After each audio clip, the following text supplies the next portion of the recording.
আসসালামু আলাইকুম। কুকিং ডায়েরিতে আপনাদের সবাইকে স্বাগতম। আমি আজকে মসুর ডাল দিয়ে পালং শাক রান্না করব।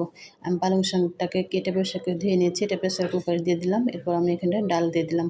মসুর ডালটাকেও ধুয়ে নিচ্ছি। এরপর আমি এখানে পানি দিয়ে দিলাম, আদা রসুন বাটা দিলাম, লবণ দিয়ে দিলাম, হলুদ গুঁড়া দিয়ে দিলাম, জিরে গুঁড়া দিয়ে দিলাম, ধনিয়া গুঁড়া দিয়ে দিলাম। দিয়ে আমি এটাকে ভালোভাবে মিশিয়ে নিচ্ছি। মিশিয়ে নিয়ে আমি এটাকে এখন ঢাকনা লাগিয়ে সিদ্ধ হতে দিয়ে দেবো। ঢাকনাটা আমি লাগিয়ে নিলাম। এটাকে আমি সিদ্ধ করে নিচ্ছি। এটা আমার সিদ্ধ হয়ে গেছে, দেখতে পাচ্ছেন সিদ্ধ হয়ে গেছে। এখন আমি এটাকে তেলে দিয়ে নিব। এটা আমি সাইডে রেখে দিচ্ছি। এখানে কড়াইতে তেল দিয়ে দিলাম, আর এখানে আমি পেঁয়াজ, কাঁচামরিচ, রসুন কুচি দিয়ে দিলাম। দিয়ে আমি এটাকে ভালোভাবে ভেজে নিচ্ছি।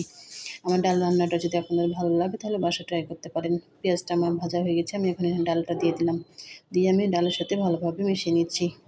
আমি ডাল রান্নাটাকে কোথা থেকে দেখছেন, কেমন হয়েছে অবশ্যই কমেন্ট করে জানাবেন। এখানে আমি কিছুটা ভাজা জিরে গুঁড়া দিয়ে আমি ভালোভাবে নেড়ে চেড়ে নিচ্ছি। ডালটা আমার হয়ে গেছে, আমি এখন একটা বাটিতে উঠিয়ে নিচ্ছি। আজকের মতো এখানে শেষ করছি। সবাই ভালো থাকেন। আল্লাহ হাফেজ।